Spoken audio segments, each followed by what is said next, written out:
Assalamualaikum warahmatullahi wabarakatuh. Yang saya hormati Ibu Wakil Kepala Sekolah, yang saya hormati rekan-rekan guru dari SD 207. Puji syukur kita panjatkan kehadirat Allah Subhanahu wa Ta'ala, yang mana pada pagi hari ini kita dapat berkumpul di ruangan guru untuk kegiatan diseminasi penyebaran pemahaman budaya positif di sekolah. Dan tidak lupa pula salawat dan salam kita haturkan kepada junjungan kita Nabi besar Muhammad Sallallahu Alaihi Wasallam dengan ucapan Allahumma sholli ala sayyidina Muhammad wa ala ali sayyidina Muhammad. Pada pagi hari ini kita akan menyaksikan teman kita Ibu Sofi akan melakukan penyebaran pemahaman budaya positif di sekolah. Demi kelancaran dan keberkahan acara kita pada pagi hari ini, ada baiknya kita membacakan doa. Untuk pemimpinan pembacaan doa hari ini akan dipimpin oleh Ibu Sumiati. Kepada Ibu Sumiati dimohon kesediaan waktunya.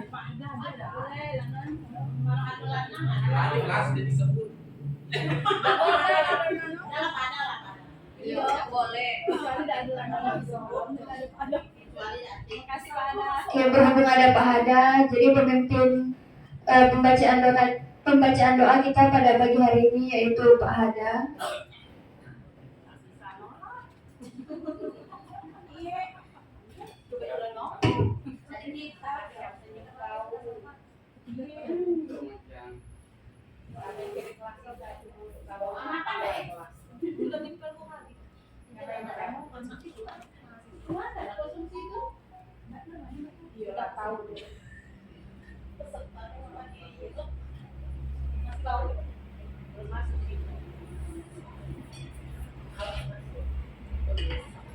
Assalamualaikum warahmatullahi wabarakatuh.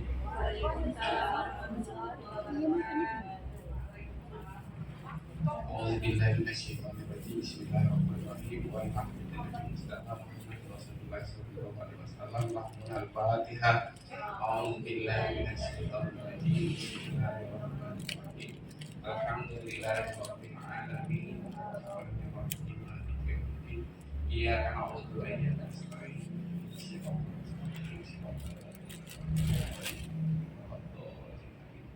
Amin amin ya Allah. A'udzubillahi minasyaitonir rajim. Bismillahirrahmanirrahim.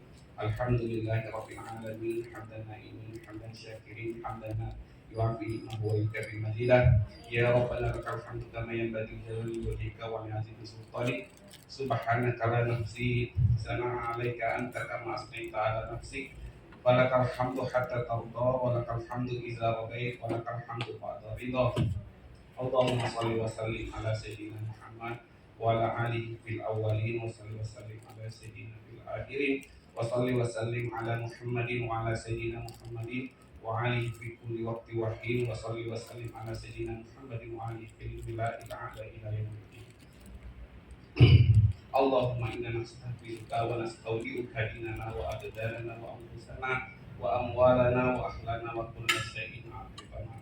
Allahumma ij'alna wa iyyakum fi kanafik wa amanik wa iyasik wa jiwarik min kulli syaitanir marid wa jabbarin anid wa zi'aini wa zi'anin wa min syarri kulli sabi'in ala kulli syai'in qadir. Allahumma ja'alna wa iyyakum fi ma'afiyati was salamah wa haqqina wa iyyakum bi taqwa wal istiqamah wa inna wa iyyakum bi musibatin nadamah fil hal wal mi'al innaka sami'un du'a. Rabbana atina fid dunya hasanah fil akhirati hasanah wa qina adzabannar.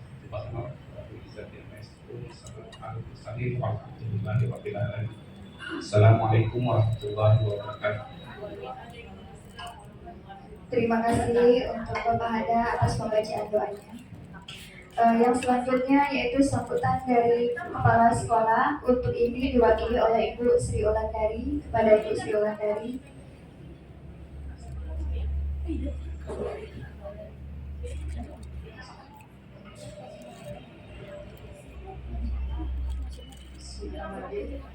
Assalamualaikum warahmatullahi wabarakatuh. Yang terhormat keluarga setuju. Selanjutnya kepada Ibu Novi, Ibu Sofi yang hari ini akan mempresentasikan ya budaya positif. Kemudian segala puji bagi Allah, segala puji bagi Allah penguasa alam, salam sejahtera buat kita semua. Kemudian alhamdulillah hari ini kita bisa berkumpul dengan waktu yang sangat singkat karena kita akan mengadakan acara Maulid Nabi. Kemudian tidak lupa pula saya hadiahkan selawat dan salam kepada Nabi kita, junjungan kita Nabi Muhammad SAW dengan mengucapkan Allahumma sholli ala sayyidina Muhammad wa ala sayyidina Muhammad. Kebetulan hari ini saya ditelepon oleh ibu, sebenarnya ibu mau hadir, tapi karena ada keadaan atau kegiatan ibu yang sangat amat padat, karena hari ini ibu mendampingi ibu kepala dinas DW di lingkungan hidup. Tadi undangannya sudah saya kasih sama saya. Kemudian hari ini kita ini adalah penyebaran pemahaman dan penerapan pengalaman ya budaya positif. Ini mungkin bagus sekali buat kita. Kenapa? Karena nanti kita akan lihat bagaimana pengaruhnya terhadap lingkungan kita atau kepada lingkungan yang luas di masyarakat. Dengan ini Ibu menyampaikan maafnya Bu Sofi karena tidak bisa hadir hari ini. Hanya itu yang bisa saya sampaikan karena keadaan. Saya akhiri, wabillahi taufiq wal hidayah. Wassalamualaikum warahmatullahi wabarakatuh. Waalaikumsalam warahmatullahi wabarakatuh. Baik, acara selanjutnya yaitu acara desiminasi penyebaran pemahaman budaya positif di sekolah oleh Ibu Sofia Ramhawati, Guru Penggerak Angkatan 9 Kota Jambi.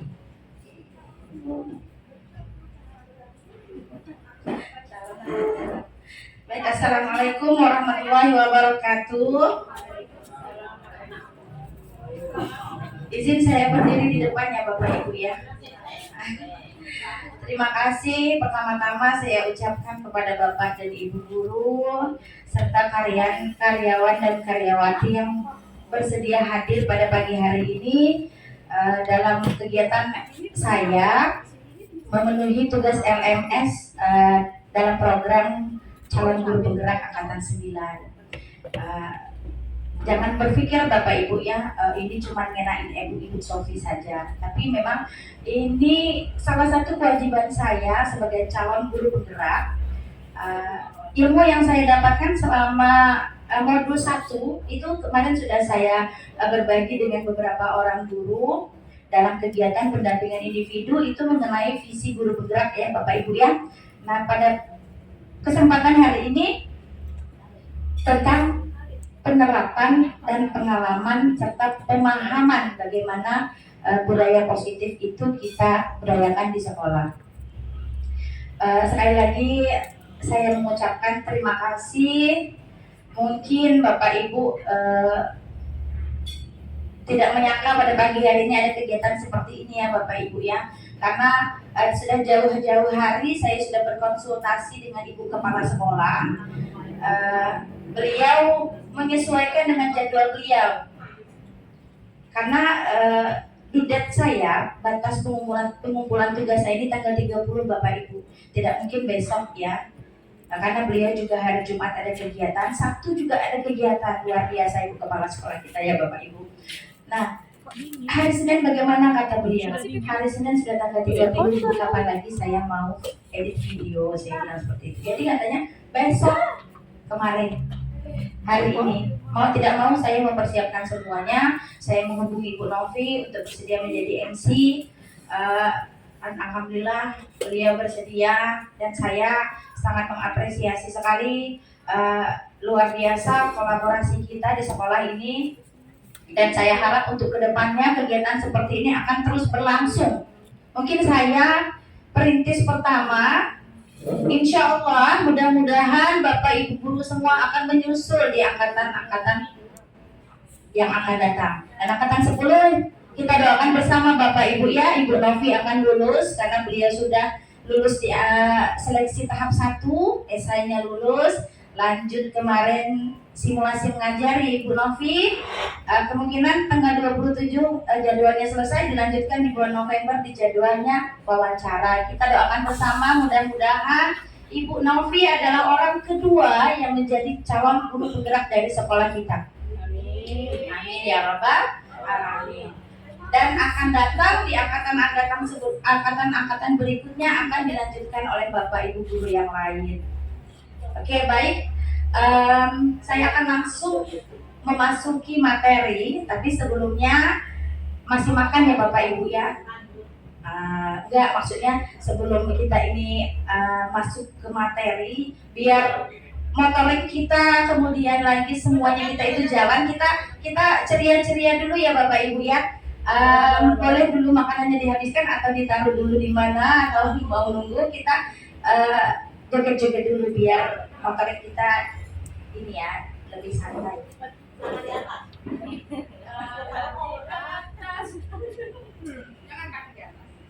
Oke, kita perlu berdiri semua Bapak Ibu.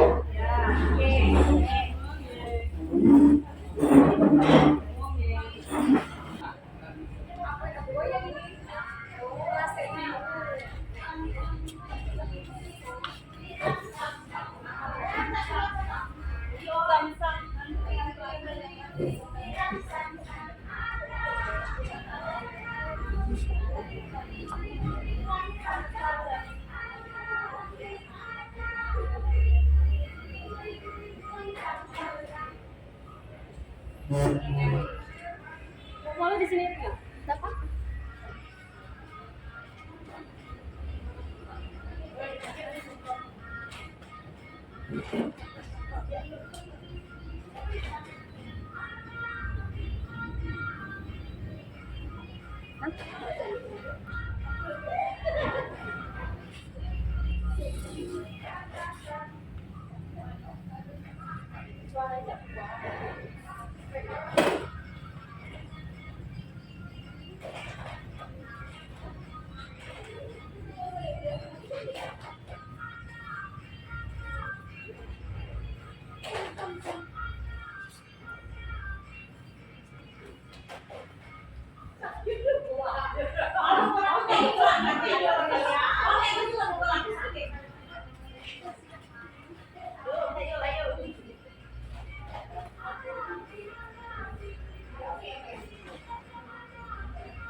Kurang ini ya, musiknya kurang ya. Mana di mana ada? Tidak mau di ruang ada. Oke, sebelum sambil menunggu, Bismillahirrahmanirrahim. Oke, alhamdulillah. Rencana saya mau nambahin games tadi, tapi karena itu untuk mempersingkat waktu kita lanjut aja ya Bapak Ibu.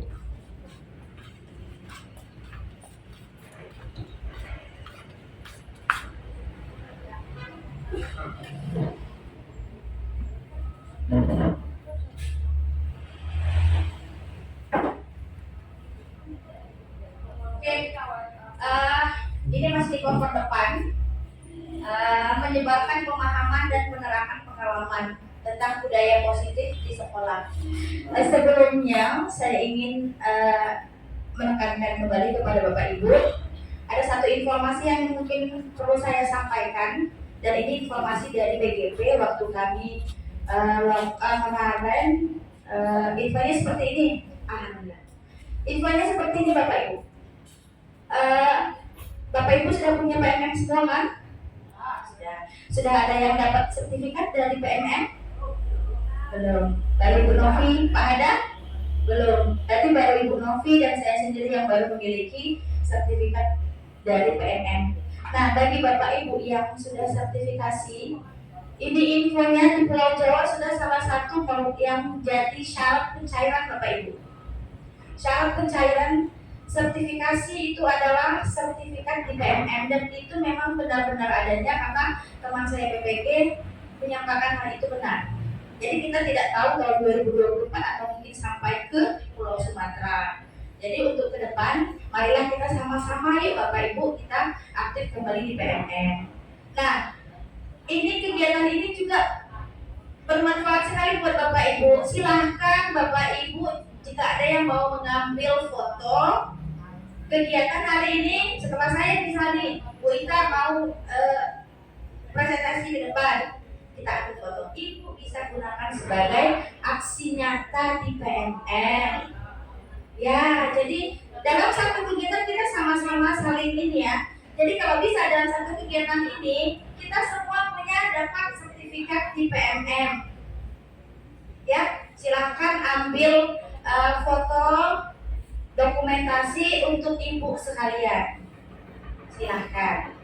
Kegiatan saya sekarang boleh, nanti ibu sambil pegang mic di depan, ibu gantian boleh, silahkan. Jadi iya benar. Jadi asas kebermanfaatannya itu ada simbiosis mutualisme seperti itu. Jadi mudah-mudahan kita aktif di PMN karena Bapak Ibu kami bertiga sudah komunitas yang diakui di PMN. Tapi kami sendiri cuma hanya beberapa 1, 2, 3 yang punya sertifikat. Dan saya alhamdulillah 1 minggu terakhir sudah mengajukan beberapa aksi nyata dan masih divalidasi dari PMN itu sendiri. Dari informasi kemarin sewaktu kita KKG ya dari Bu Mardiana, keaktifan kita itu dinilai langsung oleh Kemendikbudristek Bapak Ibu dari aplikasi PMN itu. Saya alhamdulillah dari kegiatan guru penggerak ini semua video, semua praktik baik yang saya lakukan di kelas saya sudah saya masukkan ke dalam PMN. Jadi kalau praktik baik, bukti karya itu tidak divalidasi Bapak Ibu. Kalau Bapak Ibu punya modul aja nih buat sama-sama kelas 4 misalnya, masukin aja semuanya di situ. Pengarangnya, pembuatnya oleh Ibu Mutia, Bu Ulan, Ibu Ria, Ibu Desi, masukin semuanya, nggak apa-apa. Jadi bercepat dapat untuk saya foto, maksudnya foto kegiatan. Kalau mau dalam bentuk PDF, itu modul ajarnya yang dibuat seperti itu. Jadi mudah-mudahan ke depan kita semuanya aktif ya. Oke, kita masuk ke inti, kembali ke budaya positif. Nah, sebelum saya lebih jauh berbagi, saya izin Bapak Ibu, mungkin saya lebih junior dari Bapak Ibu di sini. Saya bukan menjadi yang paling pintar, tapi kita sifatnya hanya sosialisasi, berbagi, sharing. Mungkin dari pengalaman Ibu di kelas kita bagi di sini. Nah, untuk budaya positif, saya ingin bertanya kepada Bapak Ibu. Dari kata budaya positif ini apa yang ada di benak Bapak Ibu? Kira-kira adakah yang ingin mengutarakan pendapatnya atau mungkin sudah menerapkan di kelasnya? Silakan berbagi dulu Bapak Ibu. Ada yang bisa? Bu Ulan, pakai mikrofon. Oke. Mungkin ada yang nambahin. Kalau kata-kata positif itu kata-kata yang baik, ya. Jadi kalau budaya positif yang kalau kita masukkan ke dalam kelas itu banyak sekali. Contoh, anak berdoa sebelum belajar, kan? Kemudian izin di waktu keluar, kemudian melakukan sesuatu yang sekarang lagi digalakkan ada 3. Minta maaf, apa sih? Kan ada 3 tuh. Terima kasih, tolong, maaf ya, minta maaf, selalu minta maaf. Itu yang kita katakan budaya positif. Mungkin kalau dengan kawan-kawan kita sekarang sama-sama guru, mungkin seperti Ibu Sophie, ini kan budaya positif, memberi informasi kepada kita. Sebenarnya kita belum tahu informasi apa yang sudah sekarang lagi yang kita butuhkan, sebenarnya kita tidak tahu. Cuman itu aja. Mungkin ada teman lain yang Mungkin ada tambahan lagi, Bapak Ibu guru yang senior, Ibu Nurbaina mungkin ada ingin menyampaikan pendapatnya karena beliau sudah malang melintang di dunia pendidikan. Oh sudah pusing. Gak apa-apa ya Ibu hari ini ya Bu ya. Nggak repot kan Bu hari ini Bu? Terima kasih Bu Nurbaina. Ada ingin yang menambahkan? Mungkin Ibu Sumiati dari pembelajaran agama. Kalau belajar agama ini banyak sekali budaya positif yang bisa kita inginkan ke anak murid kita ya. Mungkin ada pengalaman yang ingin dibagi bersama Ibu Sumiati, silakan.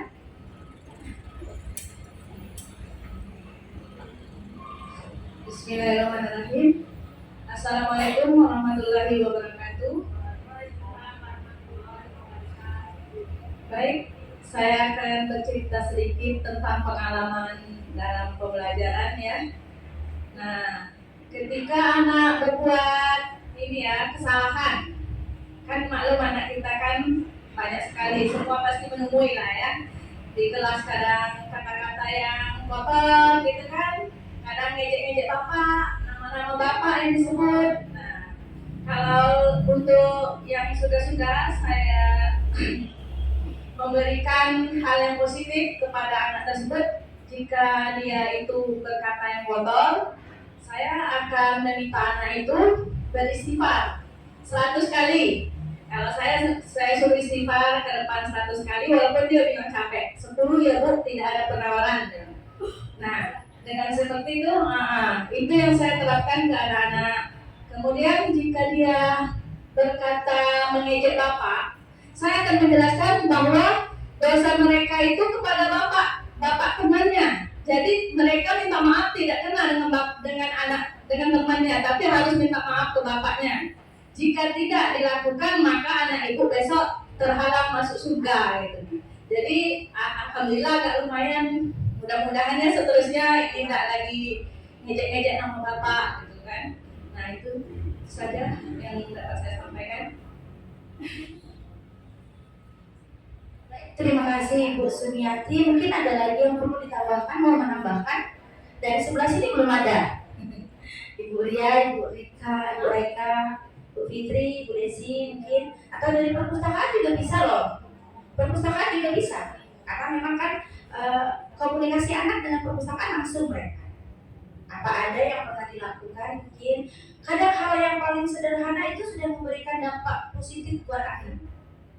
Nah, menanggapi yang disampaikan oleh Ibu Sumiati tadi, saya sangat tertarik sekali Ibu Sumiati karena ini erat hubungannya dengan apa yang akan saya sampaikan di slide-slide berikutnya. Ini kesalahan anak, kemudian anaknya dipanggil gitu Bu. Kemudian diberikan penjelasan bahwa apa yang dilakukan itu anak ini berdosa dengan orang tuanya karena ngajak orang tuanya gitu dan mempunyai kewajiban untuk meminta maaf seperti itu kepada orang tuanya. Kemudian kalau terus-menerus dilakukan, itu akan menjadi penghalang untuk masuk surga. Nanti kita bahas di slide berikutnya. Oke, makin penasaran ya Bapak Ibu ya. Oke, baik. Secara garis besar apa yang disampaikan oleh Bapak Ibu tadi sangat cocok sekali, benar. Budaya positif itu adalah nilai-nilai kebajikan. Nilai-nilai kebajikan itu ya dalam hal positif ya. Banyak sekali nilai-nilai kebajikan yang sudah terkembang di depan itu sudah untuk kurikulum merdeka kan sudah yang namanya profil pelajar Pancasila. Berapa dimensi Bapak Ibu? 5, ya benar. Kemudian banyak lagi yang lain selain yang 5 itu. Nilai-nilai kebajikan yang perlu kita tanamkan kepada anak didik kita. Nah, nilai-nilai kebajikan ini yang sudah menjadi keyakinan. Ya, yang sudah menjadi keyakinan anak-anak murid kita dan itu akan terus-menerus mereka lakukan di kelas dan dalam lingkup sekolah. Nah, setelah mereka terbiasa, ini akan menjadi ciri khas dan akan menjadi karakter. Kan kita guru punya kewajiban untuk membina karakter anak menjadi karakter yang lebih baik ya. Kalau kita tidak melakukan dari hal kecil, bagaimana kita mencapai karakter yang baik? Dia harus yakin dulu. Kita punya menanamkan keyakinan dulu kepada anak didik seperti itu. Nah, ada konsep-konsep. Nah, konsep-konsep inti budaya positif. Ada perubahan paradigma belajar. Ada yang berubah Bapak Ibu. Nanti kita lihat di slide berikutnya. Oke, biar penasaran ya. Kemudian disiplin positif. Ada lagi nilai-nilai kebajikan. kebutuhan dasar manusia, motivasi perilaku manusia, posisi kontrol guru, keyakinan kelas, dan yang terakhir ada segitiga restitusi. Banyak ya dalam budaya positif. Kita lanjut pembelajaran dengan paradigma baru.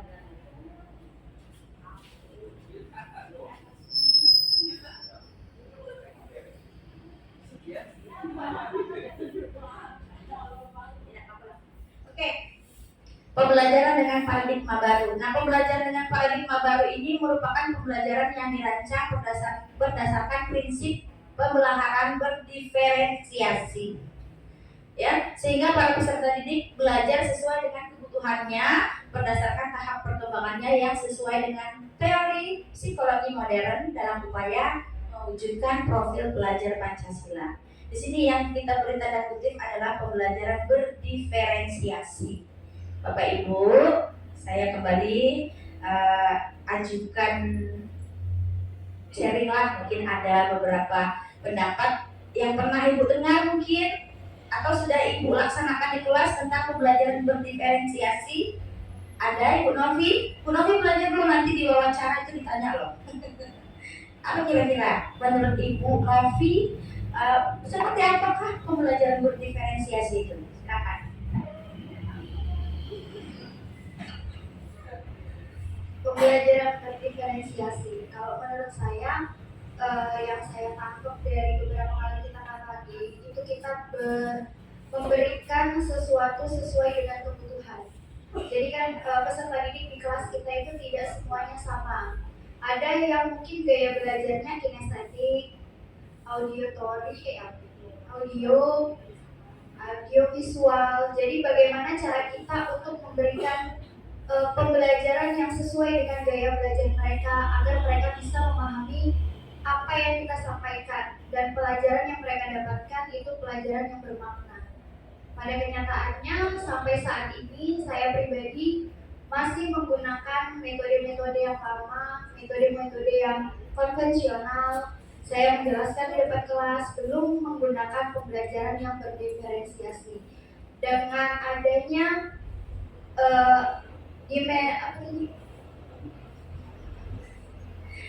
diseminasi yang dilakukan oleh Ibu Sofi, saya berharap kita semua di sini, khususnya saya, dapat mengambil sedikit pelajaran dan bagaimana cara kita untuk menerapkan pembelajaran diferensiasi tersebut.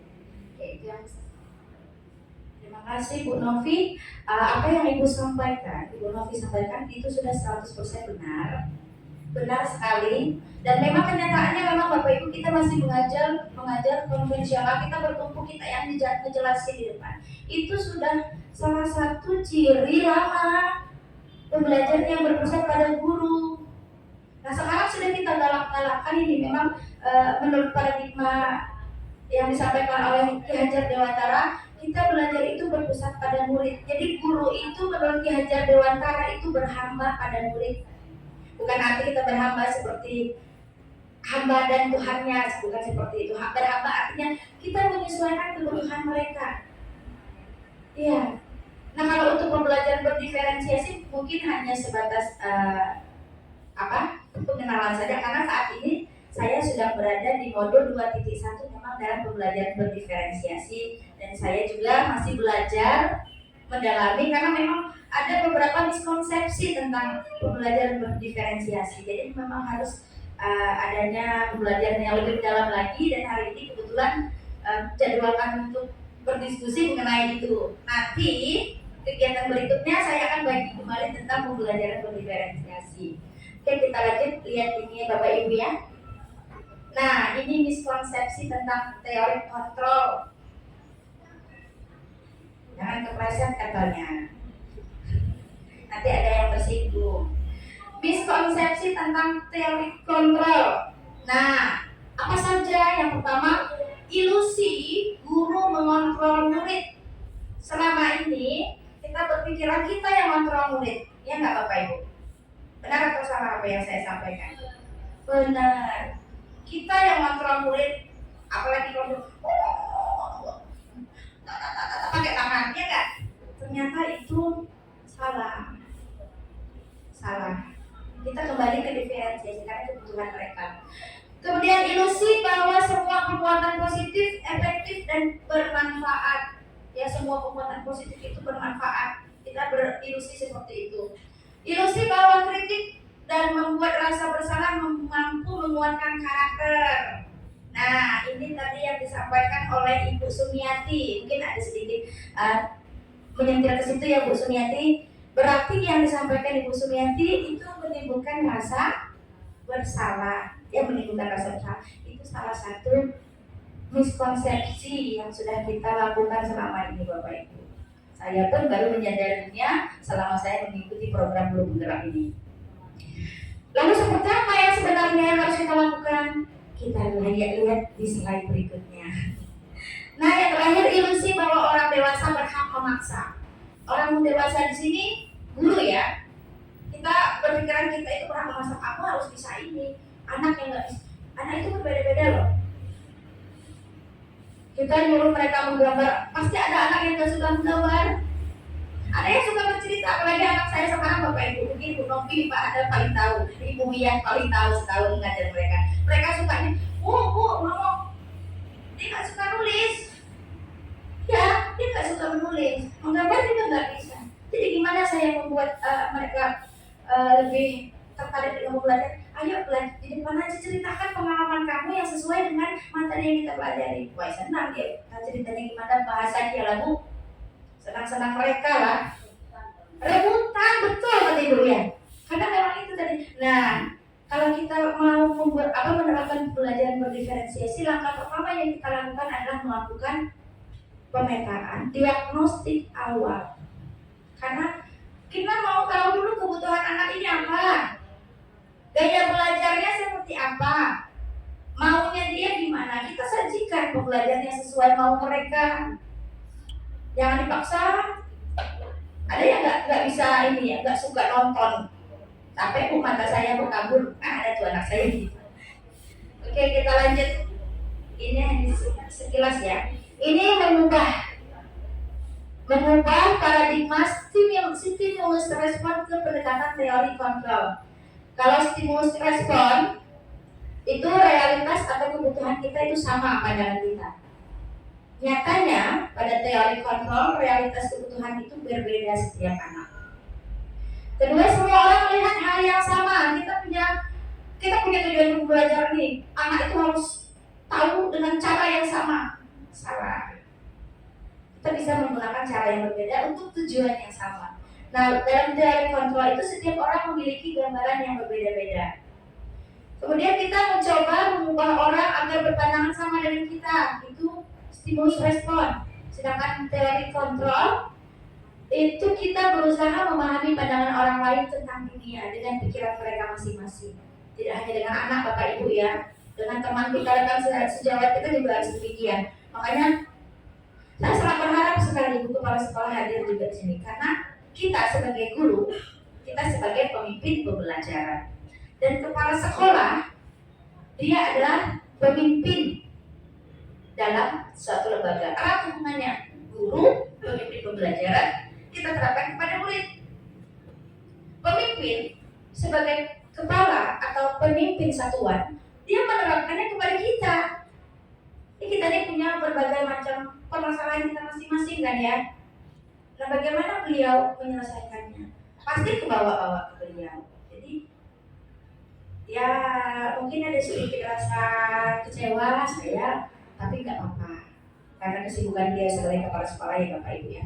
Oke, selanjutnya stimulus respon orang lain bisa mengontrol saya. Kenyataannya hanya Anda yang bisa mengontrol diri Anda. Nah, terkait dengan ini Bapak Ibu, silakan Bapak Ibu cari pasangannya masing-masing berdua. Bu Ulan sama Bu Novi, Bu Siti dengan Bu Ita, silakan berhadapan-hadapan, silakan cari pasangannya. Pak ada cari pasangan, Bu Sarinnya terdekat, nggak apa-apa. Oke, sudah. Sekarang kita buat simulasi. Genggam tangan Ibu, gantian. Genggam tangan Ibu Ita bisa menggenggam tangan Bu Siti yang buka. Buka sampai bisa. Terserah mau dengan cara apa. Gantian satu. Ya. Mbak Atun yang buka. Nanti gantian Mbak Atun yang menggenggam, kalian yang buka. Iya, ada apa? Nggak boleh. Aduh, kasihan Pak dengan saya. Ini Pak. Ya, Pak ada nggak ada pasangan ya?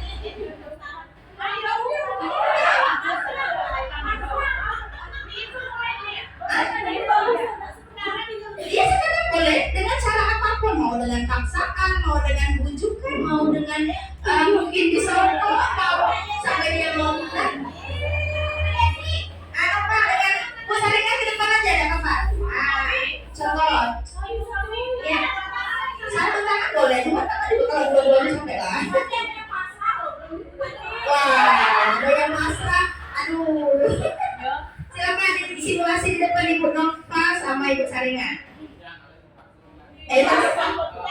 Ya. Itu bagaimana kan mau dengan cara bujukan, dengan cara pasar, mau dikritikin.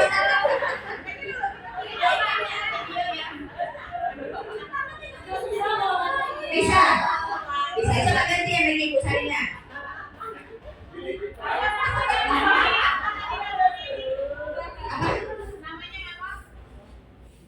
Namanya ada nama cuman kayak apa simulasi tentang teori kontrol. Sudah, oke silakan kembali. Kira-kira menurut Bapak Ibu ada nggak yang menulis apa arti dari kegiatan yang saya sampaikan barusan? Udah Bu? Kira-kira apa Bu? Satu, tidak boleh memaksakan benda. Apa lagi? Tidak boleh menggunakan kekerasan. Terus? Coba jalan Bu, biar pakai mikrofon kedengaran. Di sini dibuktikan bahwa kita itu tidak ada yang bisa mengontrol kecuali diri kita sendiri. Meskipun dari dipaksa, kalau kita bertahan untuk tetap mengantuk, walaupun dipaksa. Ada yang mungkin sependapat dengan Ibu Ria? Sependapat? Iya Ibu. Benar sekali Bapak Ibu. Kita ini seolah-olah di tangan kita ini ada barang sangat berharga, emas 50 gram. Mau gak kita buka tangan kita, genggaman tangan kita? Gak mau kan? Walaupun dengan cara apapun sampai mati kata bulan. Mau dengan bujukan disambung katanya bulan, mau gak bulan? Disambung, kalau disambung mau gak? Kalau di atas 50 juta mau. Iya, teori kontrol hubungannya ini. Jadi selain diri kita sendiri itu orang lain nggak bisa kontrol. Begitu juga dengan anak didik kita Bapak Ibu. Anak didik kita juga punya posisi seperti itu. Walau bagaimanapun kita paksain kehendak kita, kalau dia nggak mau dalam diri dia nggak bakalan ikut. Jadi seperti itu. Itu tadi hanya sebatas simulasi perumpamaan. Nangkap ya Bapak Ibu ya. Oke. Dan hari ini sudah saya coba bersama Ibu Novi di ruang TU. Oke, saya bisa mengontrol orang lain. Anda tidak bisa mengontrol orang lain. Ini hubungannya tadi dengan yang ini tadi. Walau bagaimana kita nggak bisa. Mau dipakai kekerasan, kalau dia tetap berpegang teguh dengan pendiriannya tidak akan bisa terbuka tangannya. Pemaksaan ada pada saat bujukan gagal. Sedangkan teori kontrol, kolaborasi dan konsensus menciptakan pilihan-pilihan baru. Contoh pada saat kemarin anak didik kita Pak Hada, si Putri ya, yang gak mau tampil, sudah beberapa kalau satu orang dipaksa segala macam, itu tetap gak mau. Pada akhirnya ada beberapa kolaborasi yang dilakukan oleh guru, teman-temannya, dan pada akhirnya dia mau tampil. Jadi kita tidak bisa pemaksaan, nggak boleh. Model berpikir menang dan kalah dan model berpikir menang aja itu seharusnya. Jangan ada menang kalah. Jadi kita menjadi pemenang. Oke, karena mempersingkat waktu. Nah ini lanjut ke disiplin positif. Nah pengertian disiplin positif ini berdisiplin itu berasal dari kata disipliner, artinya adalah belajar. Mungkin dalam kota kita disiplin itu tepat waktu, ya nggak Bapak Ibu? Nah, di sini kita lihat disiplin mengacu pada disiplin diri yang memiliki tanggung jawab terhadap apa yang dilakukannya berdasarkan nilai-nilai yang diyakininya. Berarti intinya anak itu harus yakin dulu. Kemudian disiplin positif merupakan salah satu cara penerapan disiplin yang bertujuan untuk menumbuhkan kesadaran serta memberdayakan peserta didik tanpa ada imbalan, tanpa adanya penghargaan atau reward ataupun hukuman. Jadi mereka itu dengan kesadaran dirinya melakukan kedisiplinan positif, walaupun tidak ada penghargaan, walaupun tidak ada hukuman, dia dengan sadar diri melakukan kegiatan positif itu. Nah, sebagai pendidik tujuan kita apa? Yaitu menciptakan peserta didik yang memiliki disiplin diri sehingga mereka berperilaku mengacu pada nilai-nilai kebajikan universal dan memiliki motivasi intrinsik dalam perubahan perilaku ke arah yang lebih baik. Jadi tujuan kita itu sebagai guru merubah mereka, tapi jangan dibiasakan menggunakan hukuman. Penghargaan itu sebenarnya hukuman loh. Kita masuk ke berikutnya ya. Nah, nilai-nilai kebajikan ini ada banyak sekali. Kalau profil pelajar Pancasila ini dia ada 6 di sini. Beriman, bertakwa kepada Tuhan Yang Maha Esa dan berakhlak mulia, mandiri, bernalar kritis, berkebinekaan global, bergotong royong dan kreatif. Ini menurut kurikulum Merdeka sekarang. Kemudian ini yang di tengah ini kurikulum yang lalu kan 13. Ada 12, ada toleransi, rasa hormat, integritas, mandiri, menghargai, antusias, empati, keingin-tahuan, kreativitas, kerjasama, percaya diri, dan komitmen. Dan ini lagi ditambah nilai kebajikan yang ketiga, itu ada 9 pilar karakter.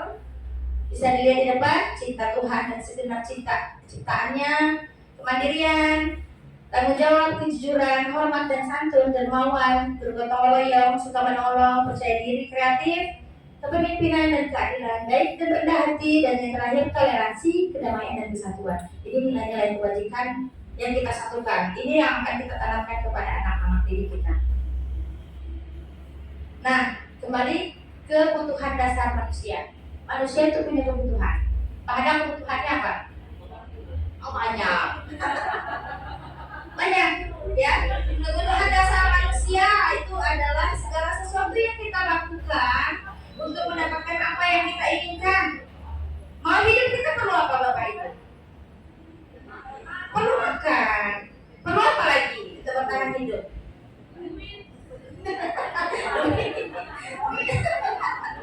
Duit, benar. Untuk beli makan kan pakai duit, benar sekali. Perlu tempat tinggal? Perlu. Perlu pakaian? Perlu. Jadi untuk bertahan hidup itu kita perlu sandang, pangan, papan, dan kesehatan. Seluruh tindakan yang kita lakukan itu tujuannya ada. Dan semua usaha terbaik yang kita lakukan adalah dalam rangka menjaga atau meningkatkan kebutuhan dasar kita sebagai manusia untuk terpenuhi dengan baik. Nah, ini kita lihat kebutuhan dasar ada 5. Ini kita kaitkan dengan anak didik kita ya Bapak Ibu ya. 5 kebutuhan dasar manusia. Yang pertama, bertahan hidup.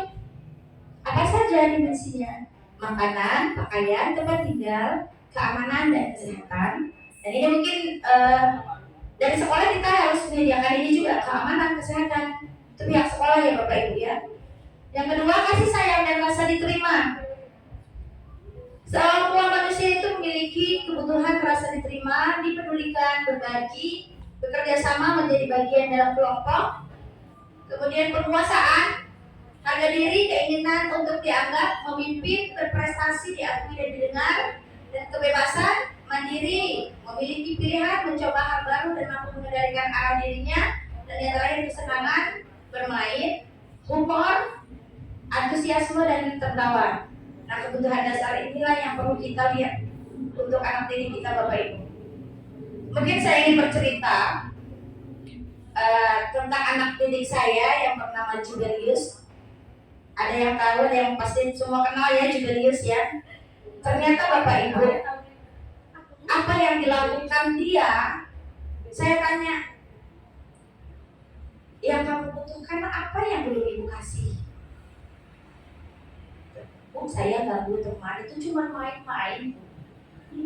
Cuma main, Bu. Terus kalau main, kalau ganggu temannya, setelah mengganggu teman itu ada rasa apa? Ada rasa senang, ada rasa puas, ada kepuasan. Jadi itu yang dia butuhkan Bapak Ibu. Berarti dia butuh kesenangan. Dan itu menjadi refleksi buat diri saya. Saya sebagai gurunya mungkin saya tidak menyajikan pembelajaran yang menyenangkan. Mungkin saya terlalu monoton menggunakan metode pembelajaran yang sama dulunya. Dan itu menjadi refleksi dan menjadi salah satu faktor yang akan saya ubah ke depannya. Dan ternyata dalam seminggu terakhir ada perubahan dalam diri Judelio. Nanti saya putarkan videonya, makanya tadi saya butuh ini butuh apa? Speaker, tapi tidak ada. Nanti saya bagikan video saya bersama dia menerapkan segitiga restitusi yang terakhir. Oke, ini 5 kebutuhan dasar manusia. Ini motivasi perilaku manusia. Ini ada motivasi intrinsik dan ekstrinsik. Kalau motivasi intrinsik itu ada 2, untuk menghindari ketidaknyamanan atau hukuman. Ada yang kedua, untuk mendapatkan pujian, penghargaan dan imbalan dari orang lain. Itu motivasi intrinsik yang mungkin orang lain pun tidak tahu. Bapak Ibu datang ke sekolah sebelum 7.15 kan? Motivasi apa yang Ibu miliki dari rumah supaya datang tepat waktu? Kalau Bu Ita mungkin memang sudah karena si Gojek. Nah, karena ada itu namanya berarti hukuman ya, ketidaknyamanan berarti hukuman, potong gaji, ya kan? Motivasi intrinsik. Begitu juga dengan anak. Mungkin kalau tidak ada si Gojek itu datang telat. Ya, jujur pada awalnya mungkin motivasi kita supaya tidak mendapatkan hukuman, supaya gaji tidak dipotong. Tapi kalau lama kelamaan kita lakukan terus menerus, itu akan menjadi ciri khas. Kalau kita itu tidak usah dilakukan lagi. Itu yang sebelum ada si Gojek sudah seperti itu. Nah, hal itu yang patut kita contoh Bapak Ibu. Wajar Bu Ita datang begini tuh, karena beliau langsung jadi contoh. Beliau tidak hanya memberi contoh kan gini, oh contohnya begini Bapak Ibu, tapi dia tidak bisa menjadi contoh. Nah, kalau dia sudah menjadi contoh, ya wajar dia menerapkan mendidik kita ikut seperti apa yang beliau lakukan. Nah, begitu juga dengan diri kita, begitu juga dengan anak didik kita Bapak Ibu. Dan ada lagi motivasi ekstrinsik seperti apa? Ini untuk menjadi orang yang mereka inginkan dan menghargai diri sendiri dengan nilai-nilai yang mereka percaya. Itu berarti dari luar, motivasi itu ditanamkan dari luar. Contoh si Koja, dari luar nggak? Dari luar, supaya kita guru-guru sadar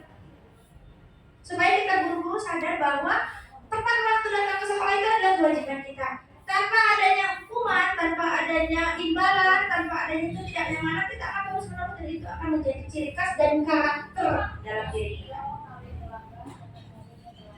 Nah itu, gitu juga dengan anak murid kita. Ada nggak anak didik kita yang suka telat datang ke kelas? Ada. Nah ini bisa kita gunakan loh Bapak Ibu. Kita bisa terapkan budaya positif ini. Nah terus, tapi sebelum melakukan itu kita harus membuat keyakinan kelas dulu. Sudah ada yang membuat keyakinan kelas? Sama Bapak Ibu, keyakinan kesepakatan sama. Sudah, bagus. Pak Hada sudah, saya lihat di papan tulisnya sudah. Nah itu bisa jadi tolak ukur anak didik kita. Jadi mereka pada saat mereka melanggar, kita tidak ingatkan, kita kan sudah punya kesepakatan kelas. Kita kan sudah bisa punya keyakinan kelas. Itu kalian sendiri lah yang buat, dengan peraturan dari ibu. Jadi motivasi dari luar seperti itu. Nah, ini dia keterkaitan dengan motivasi perilaku manusia. Ada hukuman, ada konsekuensi, dan ada restitusi. Nah, kalau hukuman, saya yakin Bapak Ibu pernah melakukan hukuman terhadap adik didiknya. Mungkin hal yang paling sederhana, Ada yang diperbaiki Bapak Ibu, tapi bisa merubah anak gitu.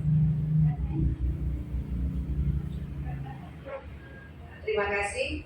Kalau di kelas saya itu sudah dari awal masuk kita sudah menerapkan dibilang disiplin, tapi kesepakatan seperti tadi. Contohnya, kalau sudah jam masuk, mulai 7.15, guru sudah di dalam, itu kan jam 7.15 sudah pas waktu ya. Anak yang terlambat, nanti saya kasih masuk, tapi saya duduk dulu di luar sekitar 5 menit atau 10 menit. Itu kesepakatan dan mereka setuju. Satu lagi pas jam istirahat. Jam istirahat juga kalau sudah bel masuk, tapi ada anak-anak masih di luar dan saya sudah duduk di dalam, itu sudah kesepakatan juga bahwasanya selama 10 menit mereka harus di luar dulu. Karena kita kan sudah mulai belajar nih, kita sudah mulai kegiatan.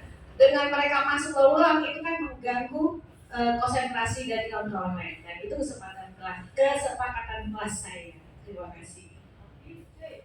Boleh tambah Ibu? Oke, itu kan kesepakatan di kelas Ibu Ita. Apakah Ibu Ita membawa guru bidang studi? Karena gini, kita tidak bisa berpegang sendiri karena di kelas itu ada 2 guru yang masuk. Tiga ya? Guru PJOK, agama. Tapi itu kan kesepakatan kelas pada saatnya masuk. Mungkin bisa Iya. jadi kelas bidang studi itu pas masuk gurunya bisa membuat Nah, maksud saya tuh gini, di waktu kita membuat itu maunya saya kan mungkin ada juga sih ide kayak gitu kan kita tuh kan harus manggil antara guru karena gini, tidak mungkin guru kelas itu akan teratur, kita sudah teratur, di kitanya sudah teratur, tetapi di saat masuk guru bidang studi apakah mereka menerapkan gitu juga? Itu maunya itu seharusnya. tapi mereka mungkin punya ide sendiri, punya kesepakatan sendiri. Lain loh, bulan kita pelajaran kita yang kita mampu dengan guru yang Iya, beda. kita nggak boleh ikut campur, itu bukan mereka. Tapi kalau masalah aturan yang sudah kita buat tentu harus dia harus ikut. Masing-masing. Ya, Ada gurunya, ibu ini bukan biokelas punya kelas, saya jadi ikutan dia nggak bisa karena dia punya waktu, dia punya hak juga di kelas pada saat jam dia. ini Dan oke. dia bebas mengambil. Oke, betul Mita. Nah, tapi tidak ini maksudnya tidak mau ngandung yang lain-lain ya. Kita ini kan sharing. Gini Mita, memang kita sudah menerapkan. Di saat anak sudah ikut kita, di saat pindah jam, kemudian tanda kutip anak kita kan udah keluar, mereka sudah hahu, kemudian dia tentu merasa senang. Ada kadang-kadang anak yang ada yang suka disiplin, ada yang tidak, kan sama lah seperti kita. Saya juga tidak disiplin. Dan kadang-kadang kita ini sebenarnya itu tuh sama sih maksudnya segini. Nah itu maksudnya itu. Tapi mudah-mudahan kalau sudah karena jam kita sudah banyak, jam kita paling banyak adalah jam kita. Mudah-mudahan dengan kita menerapkan situ akan membawa kebiasaan guru yang lain. Oke Bu, terima kasih. Kita punya pendapat yang berbeda, tapi akan kita satukan kembali dengan tujuan yang sama untuk anak didik kita. Jadi menurut saya Bu Ita, Bu Ulan, benar apa yang dikatakan oleh Bu Ita? Kita punya kesepakatan kelas. Kesepakatan kelas itu sebatas kelas kita sendiri. Nah pada saat guru lain yang masuk, guru bidang studi, mereka harus membuat sendiri keyakinan akan kesepakatan kelas. Bisa mereka buat pada awal pembelajaran, contoh nih, setiap saya melakukan kelompok karya, setiap 1 bulan sekali itu beda-beda yang masuk. PP saya tetap Ibu Foni, tapi dia berkolaborasi dengan PP yang lain. Mereka membuat kesepakatan kelas yang baru Bapak Ibu. Dan kesepakatan kelas itu bukan ditentukan oleh guru, anak didik itu sendiri. Ya, oke. Nah itu hubungan kalau konsekuensi. Kalau konsekuensi itu ada hubungannya Bu. Ini konsekuensi itu terencana, disepakati. Berarti apa yang Ibu terapkan itu sudah ada konsekuensinya. Kalau telat, konsekuensinya di depan. Murid tetap dibuat tidak nyaman. Berarti dia takut terlambat karena ada konsekuensi. Kemudian sikap guru selalu memonitor murid, ya enggak? Pasti kita mantau murid, pasti kita selalu memonitor murid. Itu konsekuensi. Nah yang ketiga itu restitusi. Nah ini yang digalak-galakkan Bu. Seperti apa restitusi itu? Proses menciptakan kondisi bagi murid untuk memperbaiki dirinya dari kesalahan dia dengan sadar memperbaiki diri, walaupun tanpa adanya hukuman, tanpa adanya konsekuensi. Tapi butuh proses. Kedua, proses kolaboratif yang mengajarkan murid untuk mencari solusi sendiri. Kolaboratif itu artinya antara kita dengan gurunya. Dia buat kesalahan nih, kita gurunya. Nggak melulu harus berupa hukuman loh Bapak Ibu. Contoh saya sampaikan tadi Jubilius. Dari hati ke hati, kita tanya apa yang dia butuhkan. Atau bisa jadi dia telat, kenapa telat nak? Bisa jadi, Bu, mama saya belum ngantar duit jajan Bu. Jalan kaki Bu. Bu, telat istirahat masuk kelas Bu. Tadi ramai dia Bu di kantin Bu, antri saya jajan. Kalau seandainya dia nggak makan demi masuk ke kelas, Ibu dia nggak jajan. Kalau dia sakit perut gimana Bapak? Itu yang susah. Jadi kita tanya dulu, apa motivasi dia? Apa yang mendasari dia melakukan kesalahan itu? Itu restitusi Bapak Ibu. Oke, kita lanjut. Nah, 5 posisi kontrol guru ini sayangnya Bu Sumiati sudah pergi ya. Karena contoh yang dia sampaikan nggak apa-apa. Nanti kita sambil sharing-sharing disampaikan juga ke beliau. Nah, 5 posisi kontrol guru itu ada penghukum Bapak Ibu. Ada teman, ada pembuat rasa bersalah, ada pemantau, dan ada manajer. Nah menurut Bapak Ibu, dari kelima posisi kontrol guru itu yang mana yang paling sering Ibu lakukan di kelas?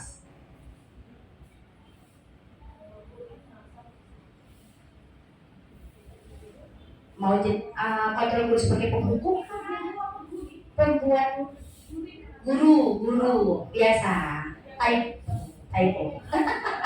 Malah buatnya Bu. Apa yang paling sering kita lakukan? Apakah sepertinya kalau dari apa yang dicontohkan Ibu Sumiati itu membuat rasa bersalah? Mungkin ada penghukum, mungkin sekarang sudah berkurang ya, kita kurangi. Tapi pembuat rasa bersalah dan pemantau, teman sesekali kita menjadi teman ya. Ada yang pernah menjadi manajer? Manajer ini bukan berarti kita jadi kepala sekolah loh. Mungkin dalam pikiran kalian Bapak Ibu, mohon maaf, manajer itu pemimpin ya, pengatur, tapi mengaturnya ini kelima ini ada ciri masing-masing lah Bapak Ibu. Kalau dia penghukum, matanya melotot, tangannya nunjuk-nunjuk, berkaca pinggang, itu ciri-ciri marah-marah, buik-buik.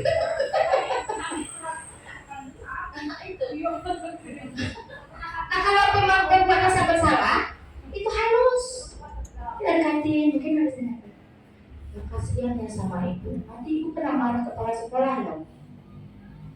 Itu ibu yang dihukum kepala sekolah, jangan gitu lagi ya. Benar, dia dengan kata-kata yang lemah lembut, tapi dia menyebutkan rasa bersalah, ya kan? Pasti ada guru yang seperti itu. Kemudian posisi teman kita seolah-olah teman ya. Malah ada anak yang berani ya, merangkul atau nggak apa Bapak Ibu kalau mungkin anaknya cewek, saya lihat di sekolah-sekolah swasta itu malah dia berpelukan, katanya, waduh ustazahnya wangi pun, jadi iya. Tapi ada efek negatifnya loh buat anak yang sering guru kelasnya sering memposisikan diri sebagai teman. Apa kira-kira? Guru yang lain nggak dianggap. Misalnya saya di kelas saya ini menganggap anak didik saya itu teman, mereka bebas, teman aja. Pada saat saya tidak pasti digantikan Pak Hada, mereka kayak apa? Kayak kodok lepas terpurung, otak kemana-mana. Jadi seperti itu, ada efek negatifnya. Nah kalau pemantau, matanya. Ada nggak kira-kira yang seperti itu? Mantap, waduh.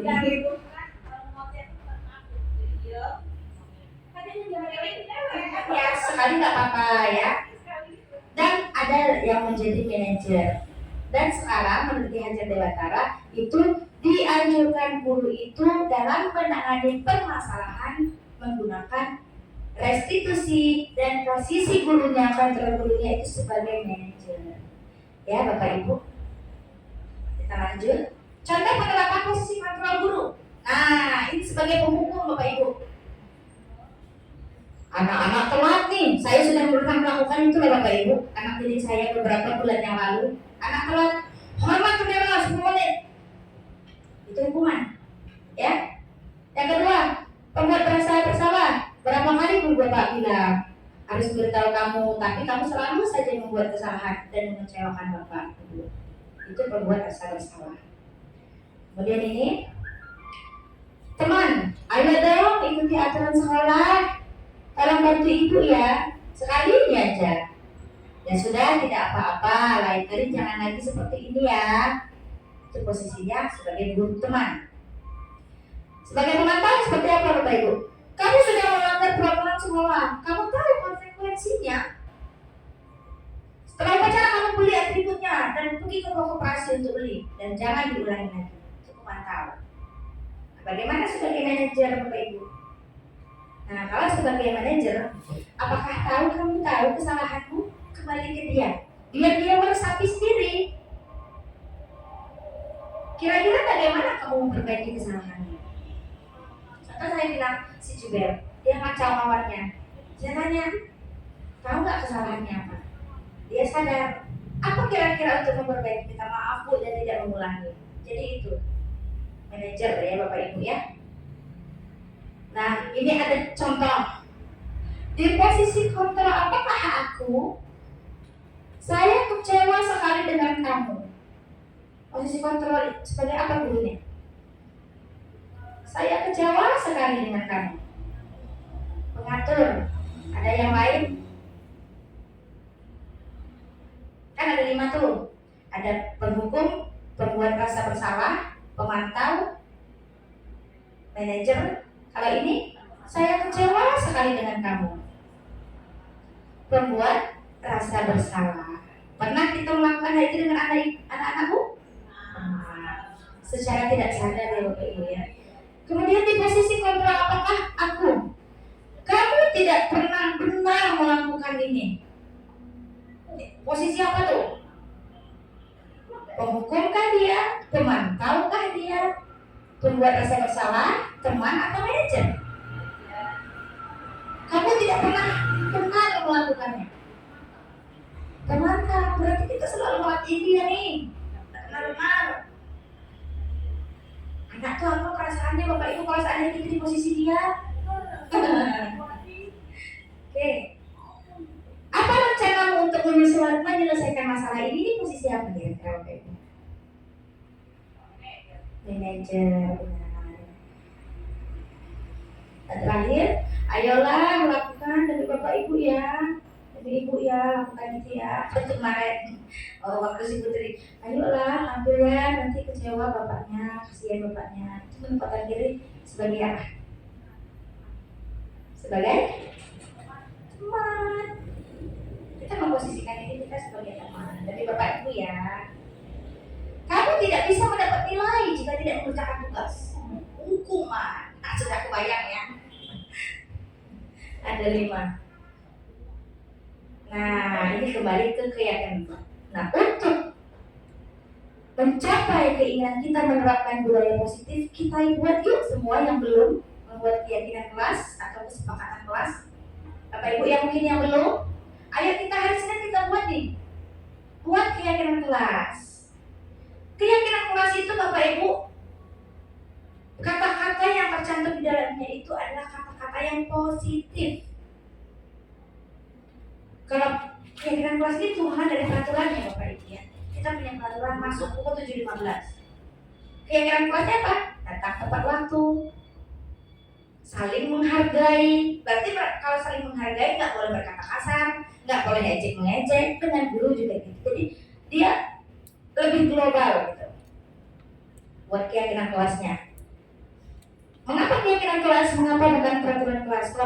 kelas itu biasanya lebih memaksa. Ya, kalau keyakinan kelas itu dia buat mereka sendiri. Apa yuk keyakinan kelas kita? Bu, datang ke Pak Longki. Bu, tidak boleh ngejek-ngejek, Bu. Tulis. Kalau tidak boleh ngejek berarti saling menghargai. Seperti itu. Banyak sekali contohnya. Nah, pembentukan keyakinan kelas bersifat abstrak, seperti itu saya sampaikan tadi, abstrak. Banyak kita hubungkan berupa pernyataan universal, dibuat dalam pernyataan positif, sedikit saja agar mudah diingat, sesuai dengan kondisi kelas dan sekolah sehingga mudah diterapkan, dan yang terakhir, semua warga sekolah atau warga kelas dilibatkan saat membuat keyakinan kelas. Sayangnya sekolah kita belum punya keyakinan sekolah. Seharusnya suatu lembaga harus ada keyakinan sekolah, Bapak Ibu. Ya, tapi kepala sekolah kita mungkin belum, karena memang basic beliau bukan dari guru penggerak. Nah, sudah yang ini ya, senior lama ya, belum ada seperti ini. Sayangnya juga pada saat penguatan kepala sekolah beliau tidak hadir. Ya, itu saja. Jadi untuk ke depan saya akan berkoordinasi dengan ibu kepala sekolah untuk membuat keyakinan sekolah. Nanti kita buat banner. Jadi kalau ada guru yang melanggar, kewajiban kepala sekolah memposisikan diri dia sebagai manajer dan menerapkan tiga restitusi. Berarti gurunya sedang bermasalah. Apa yang mendasar kebutuhan dia yang tidak terpenuhi? Datang telat, mungkin rumahnya jauh, ya, mungkin motornya mogok di jalan. Kan itu di luar kendali kita. Nggak boleh kepala, kamu telat, jadi gaji kamu saya potong. Nggak bisa. Nah itu individu masing-masing ya. Nah sekarang dalam penyelesaian permasalahan kita menerapkan segitiga restitusi, Bapak Ibu. Nah restitusi ini ada 3. Ya, suatu proses dialog yang dijalankan oleh guru agar dapat menghasilkan murid yang mandiri dan bertanggung jawab. Ini biasanya kita lakukan pada saat menemukan anak didik kita yang bermasalah. Kita terapkan segitiga restitusi. 10 menit lagi Bapak Ibu, jam 9 kita selesai. Nah yang pertama ini menstabilkan identitas berdasarkan prinsip membuat kesalahan adalah bagian dari proses pembelajaran. Pasti anak didik kita pernah melakukan kesalahan. Nah, kata yang keluar pertama apa? Salah itu wajar. Jangan kita langsung sini panggil, tahu nggak salah kamu apa? Seolah-olah kita sebagai guru tidak pernah melakukan salah. Jadi kita tanamkan kepada anak berbuat itu salah wajar, karena kita manusia. Ibu pun sebagai manusia pernah melakukan salah. Tidak ada manusia yang sempurna. Ibu juga pernah melakukan kesalahan. Ibu tidak ingin mencari siapa yang salah, tapi ibu ingin mencari solusi dari masalah ini. Ya, seperti itu menstabilkan identitas. Jadi kalau ada anak masalah, kita gunakan segitiga restitusi. Ini selanjutnya validasi tindakan yang salah. Ini berdasarkan prinsip setiap perilaku adalah upaya untuk memenuhi suatu kebutuhan tertentu. Yang 5 tadi. Pasti pada saat melakukan kesalahan ada kebutuhan yang tidak terpenuhi. Nah ini pertanyaannya, ada 5. Kamu pasti punya alasan mengapa melakukan hal itu. Padahal kamu bisa melakukan yang lebih buruk dari ini ya.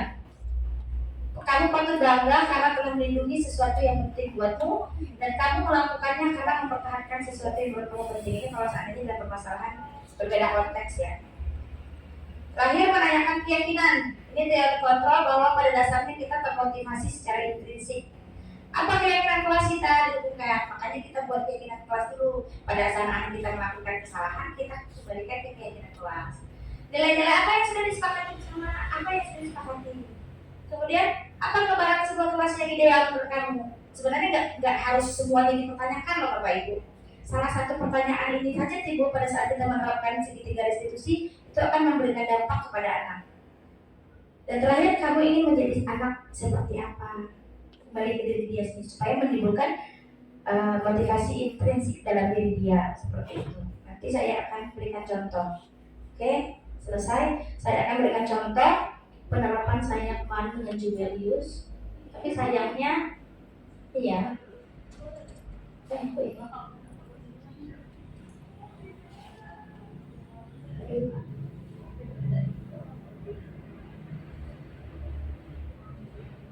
Ini sudah saya posting di YouTube dan di PMN Bapak Ibu.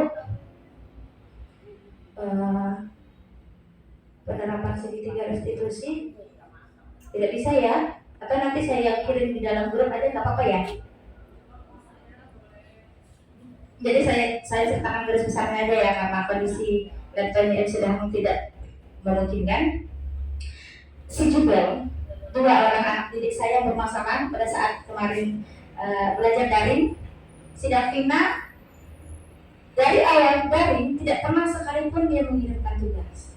Mungkin Bapak Ibu tidak pernah melakukan hal seperti saya lakukan. Saya setiap hari ini ya, setelah beberapa hari saya kirim ke dalam grup progres anak yang sudah mengirimkan tugas berdasarkan mata pelajaran. Kalau enggak pernah sama sekali merah. Kenapa?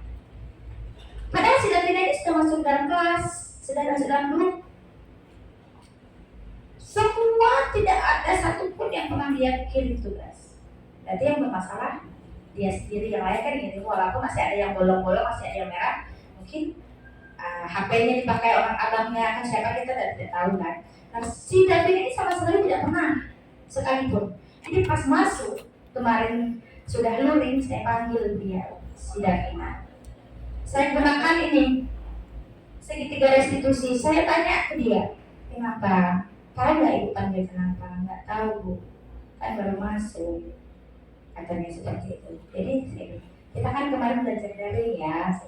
Ya Bu, gimana belajar nggak belajar daring? Enggak Bu. Jadi tahu nggak kira-kira salahnya apa? Iya Bu, tahu Bu. Saya tidak buat tugas katanya. Ya, jadi saya bilang, oke, Davina melakukan ini salah atau benar? Salah Bu. Nah setiap orang pernah berbuat salah, Davina begitu juga dengan Ibu, balik lagi seperti itu. Dan saya tanya, apa alasannya kenapa tidak mengirim tugas? Ternyata HP-nya, HP abangnya yang nomor 2 nggak ngasih. Dan kebetulan beliau juga orang tuanya, ya mungkin tahu ya ibu guru yang lalu. Dan memang itu harus tahu dulunya, orang tuanya itu pemulungnya dia. Jadi ya nggak bisa kita kasih hukuman, kita nggak bisa kasih konsekuensi. Caranya berubah. Davina mau berubah nggak? Mau Bu. Gimana cara berubah? Kalau ada tugas, selalu Davina kerjakan. Di sekolah gimana? Di sekolah juga. Terus benar Bu. Oke. Jadi seperti di kelas pun juga sekarang sudah berubah. Tugasnya selalu selesai, nggak banyak. Ya, dulu gitu kan? Sekarang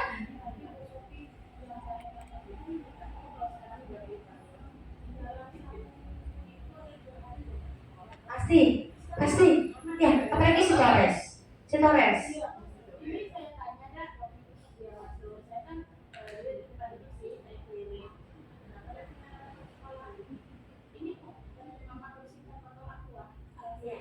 Sama.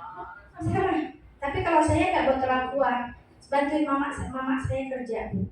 Jadi saya bilang, kalau kamu bantuin kan bisa pulang sekolah. Sekolah itu belajar. Untuk ini dia orang, jangan kayak itu kan. Iya masih, tapi kalau untuk mungkin perlu waktu bertahap. Si Jubel juga sudah saya panggil, namun nanti saya share aja untuk referensi saja Bapak Ibu ya, link YouTube saya, mudah-mudahan itu bisa dijadikan contoh saja untuk penerapan segitiga restitusi kepada anak didik yang bermasalah. Pasti kita semua mengalami hal ini. Diusahakan Bapak Ibu jangan lagi menggunakan hukuman, jangan lagi menggunakan konsekuensi, karena setiap anak itu beda-beda. Mereka punya kebutuhan yang berbeda, gaya belajar yang berbeda. Baik.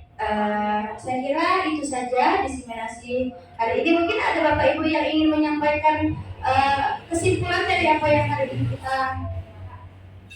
Iya, boleh Pak Ada.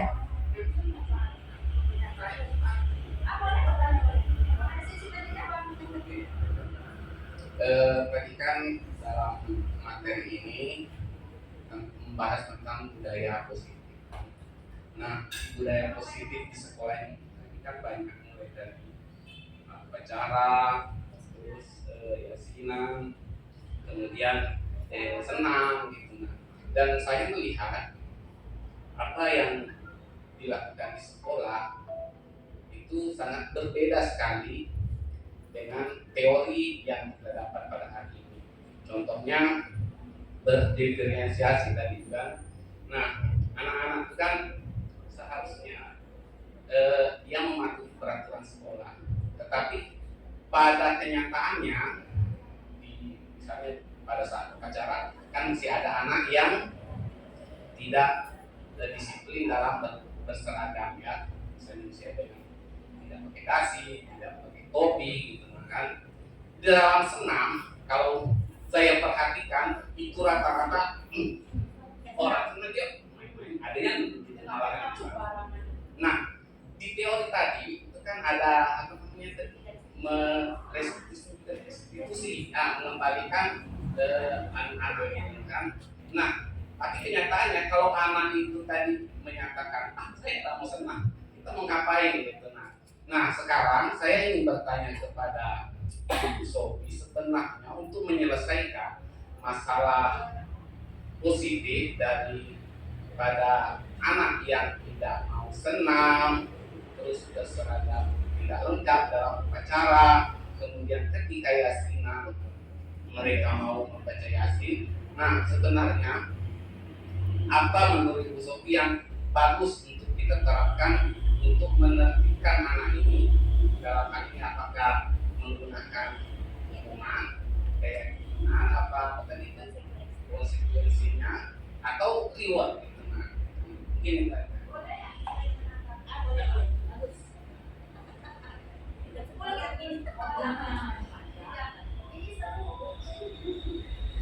Terima kasih Pak Ada. Pertanyaan Pak Ada sama pertanyaan saya mungkin hampir sama. Bagaimana cara berubahnya? Kalau tadi Pak Ada nanya sama Ibu Sophie, kira-kira mau pakai yang mana? Kalau menurut saya, kita pakai yang teman. Karena kita tahu ya, kita bisa menghitung jumlah guru di sini ada berapa. Tapi pas kenyataannya, ketika kita upacara, hanya segelintir yang ada di depan. Pas kita senam, kita di dalam TU. Jujur saya juga di TU, duduk. Yang ada di depan itu yang sering sekali di depan ikut senam, mohon maaf, malah Ibu Tuti. Yang kita tahu dia nggak nampak gitu loh. Kita sebagai guru yang masih normal, kita duduk di dalam TU. Ya, kita, termasuk saya. Nah, iya, saya nanya, ya itu dengan pertemuan ini mudah-mudahan kita semua bisa berubah gitu kan. Terus pas hari Jumat, kalau mic ini belum dibunyiin sama Pak Menteri atau Bu Sumiati, ya kita masih di dalam TU. Kadang ada satu guru ya, 1-2 guru Bu Ita kalau nggak bulan, hanya itu. Saya juga ya sama menunggu gitu loh. Jadi bagaimana kita memposisikan, nah, dia nggak mau Ibu Fitri dia nggak mau dicap buruk sama wali murid. Jadi maksud saya bagaimana kita memposisikan kita sebagai seorang teman. Ayo anak-anak, kita senam. Di mana kembali ke zaman Ibu Anita? Di mana anak murid kita? Di situ kita berdiri. Gurunya pun ikut senam. Iya, di mana anak murid kita? Di situ kita berdiri. Iya. Nah itu dia.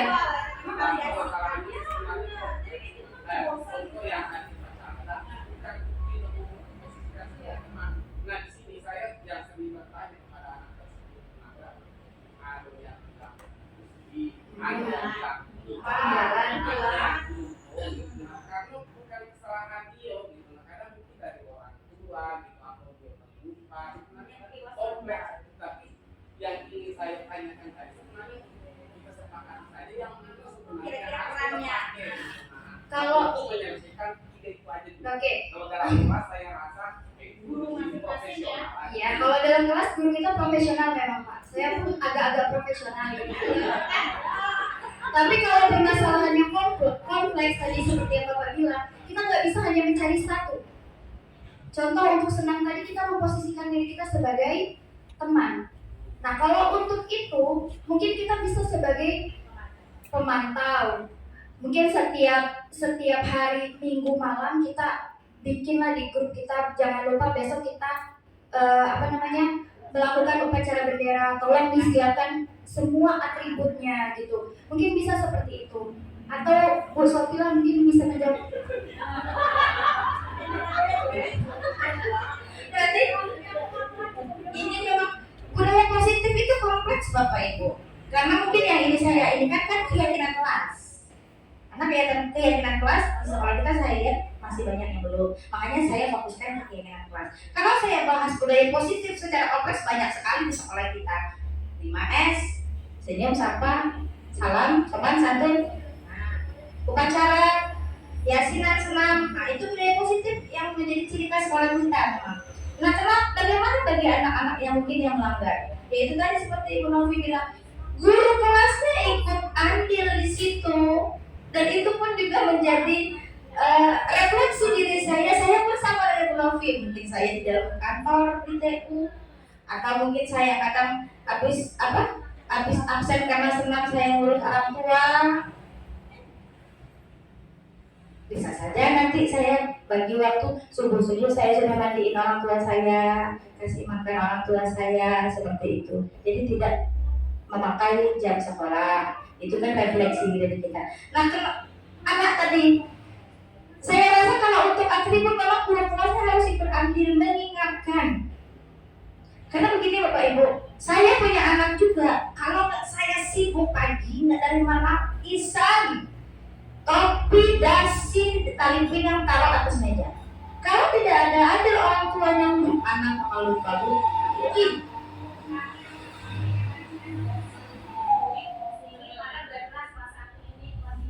masih aja.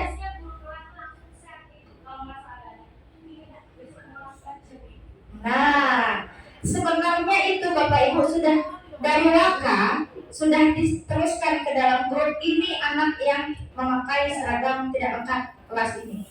Guru kelasnya harus tanggap, gunakan segitiga restitusi. Kalau perlu hubungi orang tuanya. Kita punya catatan nih. Nah, makanya balik-balik lagi ke guru kelas, bukan tugas Waka. Kenyataannya Waka. Waka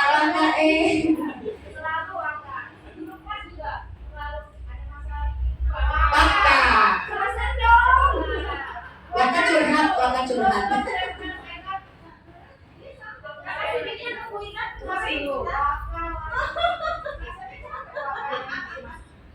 Masuk YouTube tadi.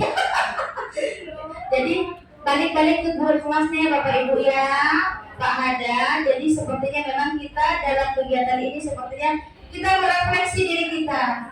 Saya juga demikian, banyak sekali hal-hal. Makanya saya bilang luar biasa Bapak Ibu mengikuti calon guru putra ini. Banyak hal-hal yang belum saya pelajari sebelumnya, dan saya menjadi ya Allah, banyak sekali dosa saya terhadap anak-anak didik.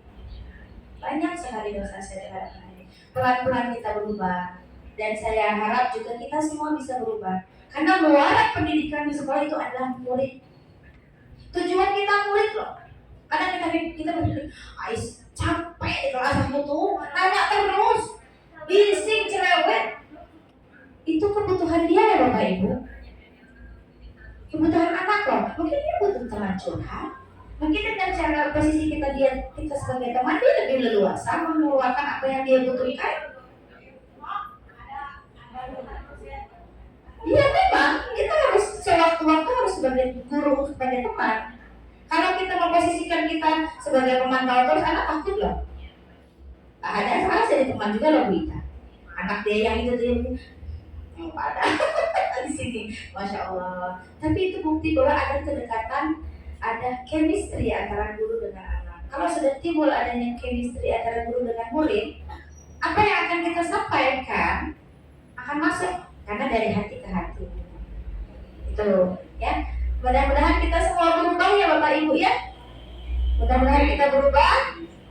Kita berubah mungkin ke yang lebih baik, tidak banyak, sedikit demi sedikit. Oke, terima kasih. Ada lagi yang ingin ditanyakan? Udah? kita datang tepat waktu. Karena tidak ada mikrofon saya siap dipakai. Ya, mikrofon saya ini punya saya.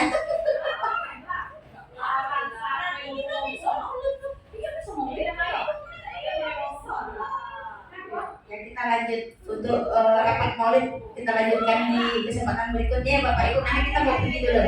Oke, baik, terima kasih atas waktu yang telah Ibu sediakan untuk saya. Mungkin ada yang ditanyakan lagi? Kesimpulannya hari ini mari kita sama-sama berubah, menerapkan budaya positif yang sudah ada kita tingkatkan ya Bapak Ibu ya. Yang sudah ada kita tingkatkan, yang mungkin belum kita lakukan, ayo kita sama-sama lakukan pelan-pelan demi anak didik kita, demi kemajuan bangsa dan negara. Baik, terima kasih saya ucapkan sekali lagi. Sampai jumpa pada pertemuan berikutnya, mungkin atas pembahasan lebih lanjut tentang pembelajaran diferensiasi. Mungkin saya membutuhkan kolaborasi dari Bapak Ibu mungkin lebih sering seperti ini, karena memang selain tugas saya, itu juga merupakan kewajiban saya juga. Apa yang saya dapatkan itu harus saya bagi kepada teman-teman semua, rekan-rekan di sekolah. Semoga Bapak Ibu ke depan lebih semangat lagi menjadi guru, karena sertifikasi macam. Karena begini Bapak Ibu, saya pernah putus asa sewaktu saya honor dengan gaji 300.000, saya mau berhenti mengajar, tapi saya diberi wejangan dari kakak saya, kata beliau seperti ini: bekerja itu jangan pandang gajinya, jangan pandang uangnya. Nah, semua punya pengalaman masing-masing.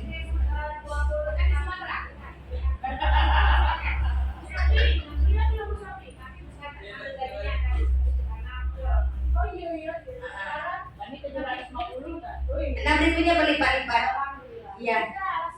Iya. Oke. Terima kasih. Mudah-mudahan dari anak didik kita yang kita didik, salah satu dari tangan mereka itu yang akan merangkul dan menarik kita ke surga Bapak Ibu. Amin ya rabbal alamin. Sekian, terima kasih. Saya menjadi ustazah hari ini. Oke, terima kasih. Mohon maaf atas segala kekurangan. Mungkin saya di sini bukan menjadi lebih pintar dari Bapak Ibu, kita hanya sekedar sharing. Semoga lebih baik ke depan lagi untuk anak-anak didik kita semua. Terima kasih. Assalamualaikum warahmatullahi wabarakatuh. Silakan ditutup Bu Novi.